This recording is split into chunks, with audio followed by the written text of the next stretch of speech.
Contrato de transporte internacional y seguros. Primero, ¿qué es un contrato de transporte internacional?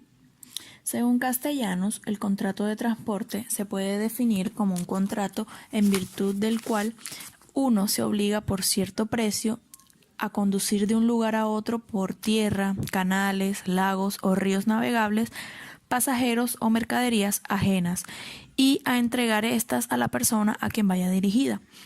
Es de gran importancia definir si el Incoterm seleccionado incluye el transporte internacional, ya que estos establecen responsabilidades y obligaciones de las partes, como por ejemplo el punto de entrega de la carga. Segundo, ¿qué factores se deben tener en cuenta al negociar un flete?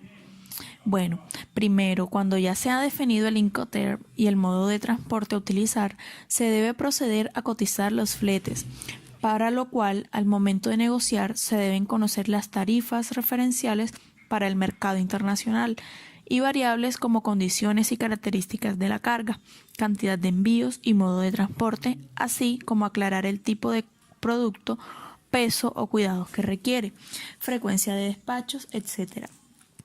Al negociar los fletes es relevante considerar aspectos como el volumen o cantidad de pallets o contenedores a enviar, el tiempo de tránsito, la disponibilidad de cupos, el itinerario o descripción de paradas autorizadas en el viaje. Además, hay que tener en cuenta lo siguiente. Las empresas de transporte aéreo o marítimo hacen convenio de peso. A mayor volumen en el envío, baja el precio del flete. Algunas empresas suben las tarifas porque ponen a disposición del cliente nuevas frecuencias. Número de contenedores requeridos.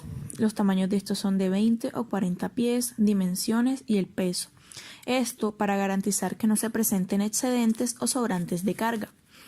Al cerrar la negociación, las principales formas de pago que se utilizan son 15 días de plazo para el modo marítimo y 30 días para el aéreo. En la actualidad hay una tendencia que es pagar el flete en el país de destino y no en el país de origen, como es el caso de los negocios con el mercado estadounidense, debido a las fluctuaciones del dólar. Algunos aspectos que no se pueden negociar son el itinerario, las fechas de itinerario, la frecuencia, el tiempo de tránsito y los costos adicionales. Las tarifas, el depósito, los días libres, el contenedor y los puntos de destino de entrega del mismo son algunos de los aspectos que admiten mayor flexibilidad. Las tarifas aéreas se basan en la ruta, el tamaño de los envíos, el producto y la relación peso-volumen, es decir, en el factor de estiva. Adicional a la tarifa, se cobran los recargos de combustible, fuel surcharge y de seguridad, security fee. Tercero, ¿cuál es el proceso que se debe realizar para llevar a cabo un contrato de compraventa? El contrato de compraventa es un acuerdo entre empresas y personas que residen en países distintos, mediante el cual una parte o el vendedor se compromete a entregar en la otra o comprador unas mercancías en el lugar convenido, en un plazo determinado y bajo un precio pactado. En el acuerdo se incluyen la mercancía, la cantidad, el precio y el medio. Es emitido por mutuo acuerdo entre vendedor y comprador. El mismo puede ser verbal y basarse en la confianza y tiene como prueba por escrito una orden de compra y factura comercial o un contrato escrito. El contrato de compraventa internacional de mercancías está regido por la Convención de Naciones Unidas sobre contratos de compraventa internacional de mercaderías, que fue aprobada y suscrita en Viena el 11 de abril de 1980.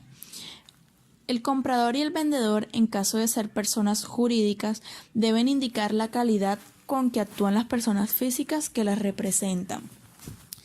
También la definición exacta y completa de las mercancías, tipo de envase, embalaje y marca de los bultos, precio unitario y total. En caso de pago aplazado, los intereses. Plazo de entrega y medios de transporte, Incoterms, condiciones de reembolso de la exportación, garantías y afinamiento sobre el pago, condiciones para entrada en vigor del contrato y por último, fecha y firma de ambas partes. Cuarto, ¿quiénes intervienen en el contrato de transporte? Intervienen el cargador y el destinatario. ¿Quién es el cargador? Es quien contrae la obligación. quien por cuenta propia o ajena encarga la producción de mercancías al porteador.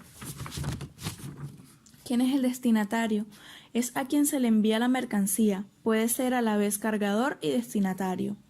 Las obligaciones del cargador son las siguientes: recibir la mercancía, emprender el viaje y custodiar la carga, entregar mercancías al porteador, aportar documentos, pagar el flete convenido, mientras que las obligaciones del destinatario están otorgar recibo de las mercancías, pagar al porteador el flete y gastos en los que haya incurrido.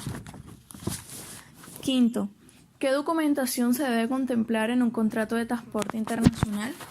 Bueno, son los siguientes: selección del modo de transporte, elección de la empresa transportadora, negociación de las condiciones del servicio ofrecido con el agente, fecha, ruta, costos, frecuencias y tiempos de tránsito, diligenciamiento del documento de transporte en forma preliminar, liquidación de los fletes por parte del transportador y o agente. Las tarifas se cotizan en dólares.